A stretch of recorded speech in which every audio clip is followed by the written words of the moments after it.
мына нәрсе бар да. Неге жоқ па? Мына кез келген халықтың, ұлттың өзін өзі сақтау, өзінің кісілігін, өзінің құндылығын сақтау механизмдер болу керек, тетіктер болу керек. Мемлекет бөлек, ұлттың өмірі бөлек. Оны шатыстыруға болады. Мемлекет басқарушы аппарат ол бөлек нәрсе. Ұлт ол бөлек нәрсе. Біз екеуін бір қойып жүрміз нәрсе. Ол дұрыс емес. Әрине, мемлекет, құрылған мемлекет ұлтпен бір болуға ұмтылады. Басқарушы аппарат үшін ұлтпен бірігуге, үйлесімде өмір сүруге ұмтылады. Ол солай болмаса, ол екеуі де болмайды. Ұлт та болмайды, мемлекет те болмайды. Ал енді мынау қазақ халқының әр уақыттарда өзін өзі сақтау механизмі болған. Солай ғой сен. 18-ші ғасырда Ақтабар шұбырынды деген заман болған, білесіздер. Бұл қазақтың жадында, тарихында қалған нәрсе. Ақтабар шұбырынды болған уақытта бір орыстың офицері Красовский деген мындай сөз айтады. Ол бір естелігіне жазады. 18-ші ғасырда қазақ қоғамына келдім дейді, келген уақытта мынаны байқадым, мынаны айтып естідім дейді қазақтардан дейді. Жоңғарлар қазақ жеріне кіріп келген уақытында қазақтар даяр емес болды дейді қорғануға. Халық абдырап қалды дейді. Сол уақытта мынау хандар, төрелер басын қорғап қашты дейді. Малын қорғап қашты дейді. Қара халық қалды дейді. Сонда қара халық не істейміз енді? Мынау қандай заман болды, не болды? Оңы мен солына қалап не істейміз деген уақытта сонда алға шыққан жаңағы билер, батырлар алға шыққан. Билер институт дейді, батырлар институт дейді. Қара халық өзін-өз қорғауға мәжбүр болды. Қорғау механизм болады ғой. Қорғау механизм, тетіктер болады қосады. Ал тетіктер болмаса, ол қоғам шашылып қалады. Бітті, ол қоғам одан ештеңе қалмайды. Қиын сәтте қоғамнан ештеңе қалмайды. Мемлекет жоқ, жаңа басқару органдар жоқ, ұлт өзін-өзі күн көру керек қой, ұрпағын сақтау керек қой.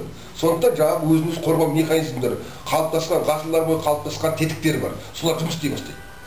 Механизмдер бар да, сол механизмдер жұмыс істеу керек. Мынау 86 желтоқсан оқиғасы болғанда қызық нәрсе болды. Мен өзім тарихшы ретінде соны байқап, өзім санамда сол қалды. Кеңес үкіметі біздің үкімет болмай шықты сол кезде. Бір қызық нәрсе, кеңес үкіметі біздің үкімет болмай шықты. Бұл қолына күрзісін алып, біз сабауға шықты кеңес үкіметі. Жастарымыз сабады алаңда. Сонда мен күнде ертеңгісін 3-ші микроауданнан анау Абайға қарай автобусқа кетіп баратып, Алатауға қарап ойландым. Ой, мына Алатаудан басқа бізді шіршілеме жоқ екен ғой деп ойладым. Мына халық бейшара әшейін жалаңаш екен ғой деп ойладым. Қорғайтын ештемесі жоқ. Өзіне өзін-өзі қорғау механизмі жоқ. Билік қарсы оған, ал халықтың, ұлттың солда қиын сәтте қорғайтын механизм жоқ. Ұрығы сөніп кеткен. Жастарды әкесін тартып сабады. Площадьта, алаңда сабады. Механизм жоқ деген не айтып отырмын сонда мен? Сол алаңға төсіне орденнің анау медальдарын тағып, астына түйесін, есегін мініп, анау аты мініп, площадьқа барып, ақсақалдар неге отырмады?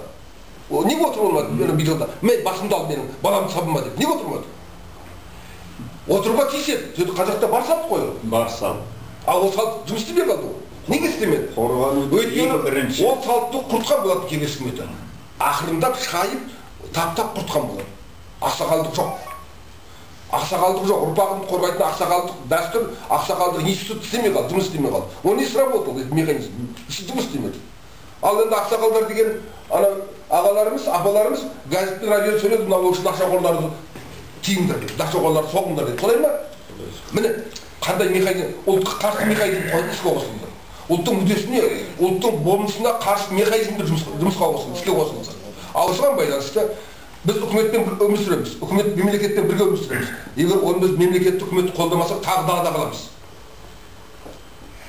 Бірақ, екінші нәрсе, үкімет билік халықтың өзін-өзі сақтау механизмін қалпына келтіру керек. Соған халыққа мүмкіндік берсін. Халыққа кеңшілік жасасын. Халыққа түсінушілік көрсетсін. Ол деген сөз мемлекеттік, үкіметтік емес ұйымдардың функциясы осы. Сәке. Міне сіз Сараханың сіздің бастап жатқан жұмысыңыз осы. Аруана ұйымның осы халықтың өзіне сақтау механизмін қалыпқа келтірейік деп жатсыз. Өзіміз сақтайық, өзіміз жақсы дәстүрімізді сақтайық, салтымызды сақтайық, сол арқылы ұлт екенімізді, ел екенімізді сезінейік, өз жерімізде иесі екенімізді сезінейік деген әрекет сіздікі. Біз сондықтан мысалы осы қауымдық ұйымды, үкіметтік емес ұйымдарды толық қолдауымыз керек. Бәріміз жабылуымыз керек, үкіметтік емес ұйымдар осы бір бізге мына кәдімгі баяғы рулық дәстүр жоқ, жүздік дәстүр жоқ, тайпалық басқа дәстүр жоқ, ол істемейді. Қазіргі міне үкіметтің өзі бізге беріп отыр ғой. Мына үкіметтік емес ұйымдар жұмыс істесін деп отыр. Міне сіз әрекет жасаса басымыз қосылып отыр, сізге сол үшін рахмет. Сондықтан мен өзім түсінігім бойынша сіз жаңа осындай осы үкіметтік емес ұйымдар халықтың өзін өзі қорғау механизмін, тетіктерін қалпына келтіру жұмыс істеуіміз керек бәріміз. Оның жолдары қандай? Мына қазір әлемдік жаңағы не келе жатыр ғой? Анау жаһандану дейміз ғой.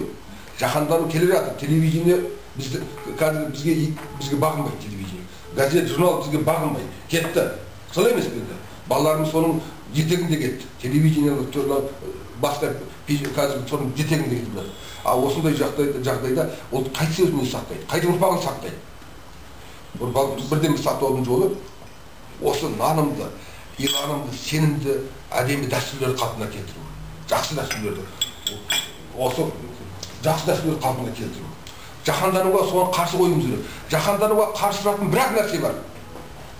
Ол ұлттық болмыс, ұлттық тіл, ұлттық болмыс. Басқа мынау жерімізді біз қайтып қорғаймыз. Қазақ болып қана қорғай аламыз. Қазақша сөйлеп қана қорғай аламыз. Басқа жоқ. Бізге басқа жолды Алла бермеген. Ағылшынша сөйлеп мына жерді қорғай алмаймыз.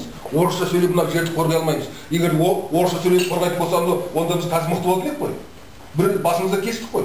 Қытайша сөйлеп тағы да қорғай алмайды мына жерді. Мынау жерді біз қорғаушы қазақ болуымыз керек. Рухымыз қазақ болу керек, жанымыз қазақ болу керек. Мынау жерді менікі деп қайқайып тұрады, бұндай жағдайымыз болу керек. Міне Әбекең, Әбілсейіт Айханов, міне күш иесі, мына Қажымұқанның өзіміздің тірі жүрген ұрпағы, солай емес пе? Інісі жүрген. Міне осыны айтсыншы бізге мынау рухани күш керек. Рухани күш, рухани тетіктер болу керек. Сол жағы осыған байланысты жаңағы айтқан нәрсені біз қолдаймыз. Мынау сабан той деген нәрсе, бұл жақсы нәрсе. Сабан той мүмкін ол сабан жағы Сәкең айтты ғой енді, сабан той мысалы жағына алтын дәлдеп атайық деді. Мына бір нәрсені мен сізге айтайын. Осы уақытта аты қойылмаған бір шаралар жүріп жатыр. Мынау Үмбетов деген азамат бар. Серік Әбікен. Сол Жамбылда істеді. Мен Жамбылдың адамымын. Жамбылға барғанда осы мындай бір салт етіңіз. Жамбылдың көшесінде деді, киіз үй тігіңдер әр аудан әкімдерін тапсырма берді. Жамбылдың орталығында көшелерінде киіз үйлер тігіп тастады. Қымыз шұбат сатсын деді. Жамбылда рахаттанды да қалып, арақ сатылмайды көшесінде, бұл ар жақтан өзбектердің шайханасы болушы еді, шайханасы азайып кетті. Ал әкеп көшеде қымыз шұбат сататын болды. Өзбекстан қазір барсаңыз, Өзбекстан көшесі шайхана деген толып жатыр. Ол қыста да істеп жатады шайханасы. Ол қорғаныс механизмі. Қорғаныс механизмі. Шайханада арақ сатылмайды, шайханада сыра сатылмайды, шайханада шай сатылады. Шайханада өзбектер отырып өзбекше сөйлеседі, пікір алысады, бас қосады. Сондықтан мен ойлаймын, ал енді бізде шай емес, мына шұбат не сатады, қымыз сатады. Мысалы Үмбетов соны Талдықорғанға апарды, бірақ Талдықорғанның қаншалық іргелі басқанын мен білмеймін.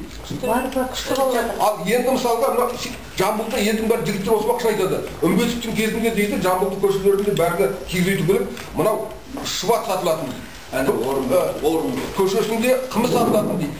Ал енді Сәке, соған байланысты, міне сіз осы бір жаңағы осы Серік Үмбетов сол айтып, Алматының көшелерінде әр жерінде киіз үй тігіп қойсын. Мына шұбат сатсын, қымыз сатсын.